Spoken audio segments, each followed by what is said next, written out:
En el video de esta semana vamos a hablar sobre el infame y olvidado segundo disco de Bad Religion, el Into the Unknown. Este video es una petición especial que me hizo mi buen amigo Herbert, quien también tiene un proyecto de punk rock titulado El Kiosco. El Kiosco es un proyecto en formato podcast en el que Herbert lleva invitados para hablar de las principales bandas y discos de punk rock nacional.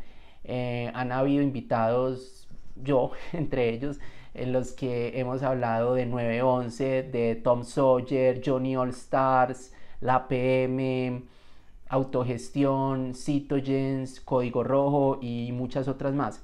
Acá abajo en un comentario fijado les voy a dejar las redes sociales del kiosco para que vayan, se suscriban y por supuesto escuchen todos los episodios que se han hecho hasta el momento. Se los recomiendo bastante.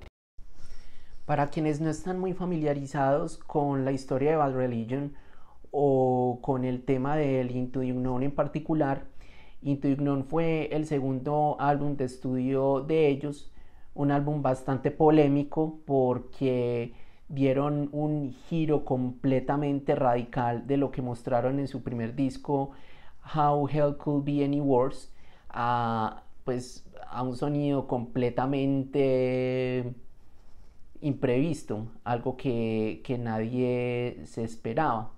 Este disco casi termina con la banda, de hecho lo separó un año completo y digamos que por casi 30 años fue un tabú casi que hablar de este disco, jamás se reeditó, jamás volvió a salir, nunca volvieron a tocar temas de este disco en vivo, se podría decir que era como un álbum maldito, un álbum del que estaba prohibido hablar. Entonces pues vale la pena mirar como la historia de este álbum, el background, cómo fue que surgió. Luego quiero dar mi apreciación personal de lo que yo pienso del álbum y más o menos cómo ha evolucionado el tema hasta estos días, para pues que ya al final ustedes saquen sus propias conclusiones de por qué Bad Religion tocaba así.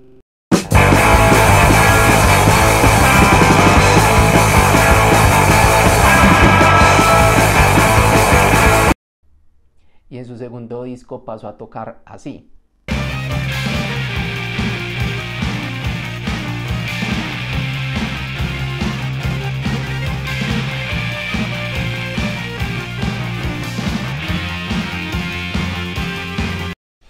Bueno, entonces empecemos hablando como de la historia de Bad Religion y de sus primeros años. Bad Religion se forma en 1980 en la ciudad de Los Ángeles, California.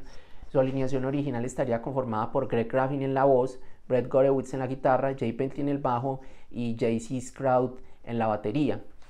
En 1982 entran a grabar su disco debut, How Could Hell Be Any Worse. Algunas canciones son grabadas por J.C. Stroud, quien abandonaría el grupo en medio de la grabación porque ellos se fueron a hacer una sesión de fotos y por algún motivo él no pudo ir, no lo invitaron, le dieron como celos, hizo una pataleta y se fue de la banda. Bueno, en este punto hago un paréntesis, les recomiendo muchísimo que se lean el libro autobiográfico de la banda, Do What You Want. De este libro saqué muchísimos datos para este video, muchos datos y mucha información. Creo que también iba a salir en español, no sé si ya salió, yo me lo leí en inglés. Si lo pueden leer en inglés se los recomiendo muchísimo. Y bueno, fin del paréntesis. Volviendo entonces a la grabación del disco, este álbum lo graba C. Stroud y lo termina de grabar Pete Feinstone, el baterista que lo reemplazó, y por eso digo que fueron dos bateristas los que grabaron este disco. Este disco tiene un sonido bastante sucio, bastante desprolijo, por decirlo de alguna manera, muy tradicional pues del hardcore punk de esa época, con letras sobre la guerra, la manipulación, la miseria, el control de las élites mundiales, letras pues que siempre han sido una constante durante la historia de Bad Religion. Bad Religion siempre ha sido muy directo en cuanto a estos temas y pues como digo, lo mostraron desde su primera producción. No pasa mucho tiempo para que la banda se empiece a hacer a un nombre dentro de la escena del punk underground californiano, prontamente empezarían a tocar con Bad Brains, con Adolescents, con Circle Jerks, con The Germs, e irían adquiriendo unos fans propios, unos fans que se identificarían bastante con su sonido y con el mensaje que pretendían expresar. Entonces, ya con eso era evidente que el paso siguiente era grabar otro disco, y aquí es pues cuando empieza el problema del asunto. Si tuviésemos que buscar a los responsables del cambio tan radical en el sonido del segundo disco de Bad Religion, tendríamos que decir que son única y exclusivamente Greg Graffin y Brett Gurewitz.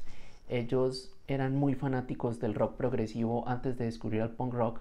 Ellos están metidos en toda la onda que era Jethro Tull, Genesis, Yes, Emerson, Lake and Palmer, Supertramp y todas estas bandas.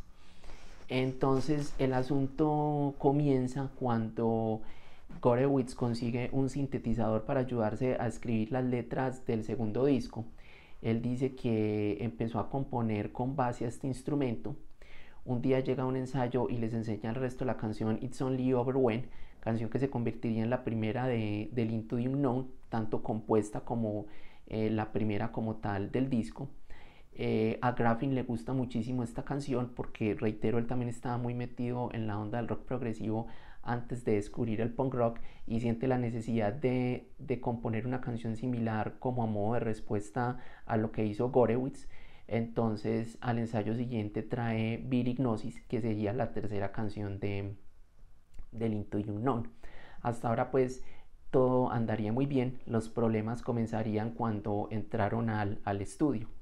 Dice Jay Bentley que él había terminado de grabar la primera canción y estaba listo para pasar a la siguiente, cuando le dijeron no, tenés que volver a grabar los bajos para hacer tantos overdubs, hay que poner este efecto acá, hay que meter esto acá, hay que hacer todas estas cosas, meter estos sonidos.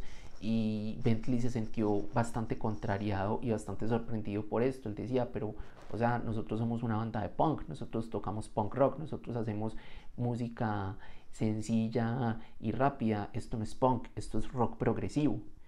Y él se sintió bastante saturado por esto, al punto que él abandona el estudio, y no solo abandona el estudio, abandona la banda. Él se va y bueno, los problemas no iban a terminar ahí. El tema se agudizaría porque el productor del disco, Tom Wilson, les dijo a Graffin y a Gurewitz que Pete Feinstein no tenía las habilidades suficientes para grabar las baterías que él quería conseguir en el disco. Entonces les toca decirle a Feinstein que él no va a grabar las pistas, que las va a grabar otro man, y que pues que no lo iban a echar de la banda, que él simplemente no iba a participar en la grabación del disco, pero que después se les iba a unir para tocar en vivo y esas cosas. Entonces Bad Religion pierde a dos de sus integrantes durante la grabación de este disco. A Jay Bentley lo reemplazaría un man que se llama Paul DeDona, y a Pete Feinstein lo reemplazaría un baterista de jazz que se llama Davey Goldman. Así pues, con esta alineación graban su segundo disco, y el 30 de noviembre del año 1983 sale Into the Unknown, que a la fecha tiene la composición más larga del catálogo musical de Bad Religion, que se llama Time and Disregard, que es una pieza que se divide en 4 actos y dura 7 minutos y piquito. Entonces, bueno, listo el disco, lo más lógico era que volvieran a salir de gira. Por supuesto, había muchísima expectativa entre los fans por escuchar el nuevo disco de Bad Religion, expectativa que prontamente se tradujo en decepción al oír que este nuevo trabajo estaba plagado de sintetizadores y de teclados, rumor que se esparció prontamente dentro de toda la escena punk underground de California. Gurewitz dice que en el primer concierto, cuando fueron a promocionar el Into the Unknown, habían más o menos 25 personas, y que cuando vieron que estaban sacando los sintetizadores se fueron la mitad y quedaron como 12 apenas. Y es que dice él mismo que por esa época, para una banda de punk, meter teclados en sus álbums era un pecado completo. Él dice que se inspiró en el Beneath the Shadows, un disco de una banda que los influenció bastante, TSOL, para incorporar este tipo de sonidos a la estética de Bad Religion.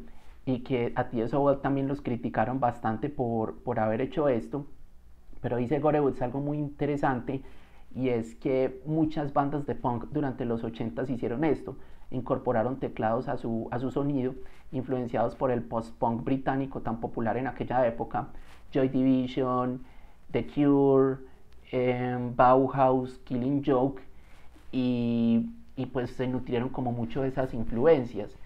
Pero él dice que lo que le cobraron a Bad Religion fue que ellos no hicieron un disco de punk con teclados como hicieron muchas otras bandas. Ellos hicieron un disco de rock progresivo. Y es que recordemos que el rock progresivo es la antítesis de todo lo que es la filosofía del punk. El rock progresivo es algo que requiere conocimiento, que requiere virtuosismo, que requiere de cierta academia musical para poder crearse, a diferencia de lo que es la filosofía del punk, que es una filosofía de lo tú mismo, do it yourself, DIY. Entonces él dice que eso es lo que realmente les salió tan caro y les mereció todo el repudio de su audiencia. Dice Gorewitz que él prensó con Epitaph Records 10.000 copias del Into the Unknown, y a modo de chiste dice que él mandó esas 10.000 y le devolvieron 10.001 como para ejemplificar todas las reacciones positivas reacciones negativas que tuvo este disco, perdón, todo el repudio que recibió el álbum. Dice que el resto de copias le tocó quemarlas, que muchas terminaron en una bodega donde se vendieron incluso sin autorización de ellos, y que ese disco pues no se volvió a prensar por esa época. También comenta que todas las reacciones y todas las críticas le tocó recibirlas a él solo, porque Graffin estaba ya en Wisconsin estudiando nuevamente.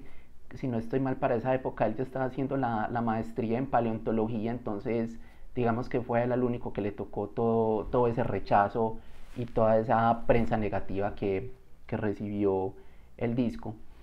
Como decía anteriormente, las malas críticas y todo esto hizo que Bad Religion se separara por 2 años, hasta 1985, y pues sí, esta fue como la reacción que tuvo el público frente al cambio tan radical de sonido que mostraron en su segundo disco. Pero hablemos del disco como tal entonces. Yo sé que si el disco es bueno o no es algo completamente subjetivo, y es una pregunta que se deben responder solamente ustedes. Igualmente siempre va a surgir. Yo solo les puedo dar mi apreciación. Ya si el disco es bueno o malo, como les digo, eso es algo que solo pueden decir ustedes de manera individual. Bueno, yo pienso que para decir si este disco es bueno o no, depende de si ustedes pueden desligar el sonido clásico de Bad Religion del sonido particular de Into the Unknown. Si ustedes pueden interpretar este disco como un experimento que puede ser fallido o no, eso nuevamente queda a juicio y criterio de cada uno de ustedes.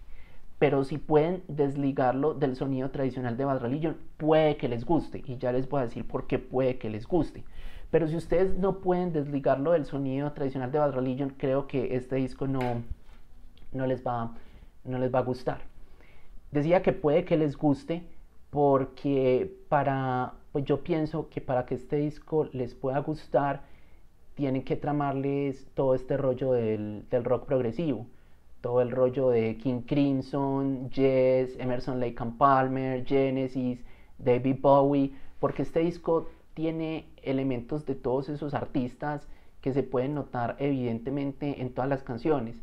Por ejemplo, Billy Gnosis suena a un tema de Elton John, Million Days, Time and Disregard parecen canciones de David Bowie, son canciones que perfectamente podrían estar en el Ziggy Stardust. Yugi Baby, Losing Generation, las últimas 2 canciones parecen canciones de Rush, de la banda rock progresiva canadiense, canciones donde los sintetizadores son muy marcados, con unas líneas de bajo también bastante profundas y que llenan como la totalidad de la canción. A mí este disco me gusta realmente, pero es verdad que al principio también me pareció horrible, lo detesté, yo escuché eso y dije, ¿qué putas es eso? Esto no es Bad Religion. Y como le pasó a los fans en los 80 cuando lo oyeron por primera vez, y seguramente como le pasará a muchas otras personas cuando escuchan este trabajo y previamente pues ya han escuchado Recipe for Hate, Suffer, Against the Grain, Stranger Than Fiction y así. Entonces, si les llega a gustar, probablemente les llegará a gustar después de escucharlo varias veces.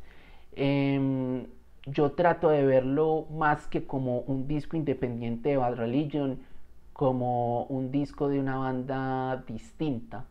Un disco de una banda distinta, no, pues no sé por qué realmente, pero yo sí intento como independizarlo del resto de los discos de Bad Religion, teniendo pues obviamente en cuenta que es un disco que merece estar dentro de su catálogo discográfico como todos los otros álbums que han sacado, pero pues en razón, no sé, de precisamente brindarle el reconocimiento que se le dejó de dar durante tanto tiempo, intento mirarlo como desde esa perspectiva. Quiero hacer mención a la primera canción del disco, It's Only Over When, que entra con unos sintetizadores que a mí personalmente me parecen como unos sintetizadores de una canción que ponen en los gimnasios para que la gente empiece a hacer aeróbicos o ese tipo de ejercicios. Es muy particular. De hecho, veía un review que hacía otro youtuber también de este disco y él dice que parece la cortinilla de entrada de la sección deportiva de cualquier noticiero. Y es verdad, es verdad, esta canción es bastante, pues esos sintetizadores llaman bastante la atención como por el feeling auditivo que dan. Yo los invito a que después de este video vuelvan a escuchar el disco, bien sea para que ratifiquen que no les gusta ni 5, bien sea porque de alguna manera este disco o este review más bien les hizo como plantearse la duda si de pronto el disco les puede llegar a gustar.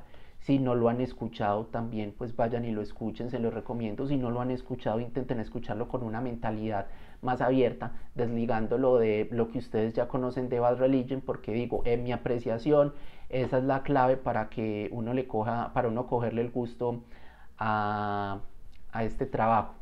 Y bueno, esa es mi apreciación o mi opinión netamente personal del Into the Unknown. Para terminar entonces, digamos que Bad Religion se reúne nuevamente en 1985, graban un EP titulado jocosamente Back to the Known, como para mostrarles a sus fans que estaban regresando a su sonido tradicional. Este disco lo graban Graffin en la voz, regresa Pete Feinstein en la batería, un bajista llamado Tim Gallegos y Greg Hedson, el guitarrista de los Circle Jerks. Gorewitz participaría en la grabación de este EP, pero como productor. Él no iba a regresar a ser guitarrista como tal hasta ese momento. No es sino hasta 1988 que regresa Jay Bentley al bajo y también Gorewitz a la guitarra, con Feinstein, Graffin y Hedson, y ya se consolida una formación estable de Bad Religion por algunos años, regresando a su sonido tradicional. Graban Suffer, que es su disco más importante sin duda alguna, un disco que cambió el paradigma del punk rock hasta ese momento. En su momento ya le haremos un video dedicado a este disco porque ciertamente lo merece. Y bueno, respecto al Into the Unknown, pues fue un disco que quedó relegado al olvido y al ostracismo por casi 30 años. No es sino hasta el año 2010 que sale un box set con toda la discografía de Bad Religion, que por fin se vuelve a prensar y vuelve a salir al mercado para que los fans lo pudiesen adquirir. Y ese año también nuevamente comienzan a incorporar canciones de este disco a su setlist. Incorporan It's Only Over When y Billy Gnosis. Y a partir de su gira del 2019 comienza a ser recurrente The Dichotomy. The Dichotomy la comienzan a tocar durante toda esa gira. De hecho, cuando estuvieron acá en Colombia en el 2019 la tocaron en el concierto junto a The Offspring. Y bueno, me alegra pues que digamos le estén dando cierto reconocimiento a este disco, que a pesar de no ser un disco de punk, de no ser un disco con el sonido tradicional feroz, salvaje y directo de Bad Religion, pues tampoco realmente, objetivamente hablando, es un disco malo. Es un disco que me parece que tiene un buen nivel de composición, tiene buenas líricas y pues es un disco distinto, un disco experimental en su sonido. Ya si fue un error o no, pues creo que eso queda ya a criterio subjetivo de cada quien. Pero pues el disco como tal no merece tal rechazo y qué bien pues que estén incorporando ciertas canciones del Into the Unknown a su repertorio. Ahí lo tienen entonces, esa es mi apreciación del Into the Unknown, el segundo rechazado y olvidado disco de Bad Religion. Si les gustó el video, denle like y suscríbanse al canal. También espero que me comenten cuál es su opinión y su apreciación sobre este disco. Y bueno, espero les haya gustado y nos vemos prontamente con más videos de punk rock y rock alternativo. Un saludo.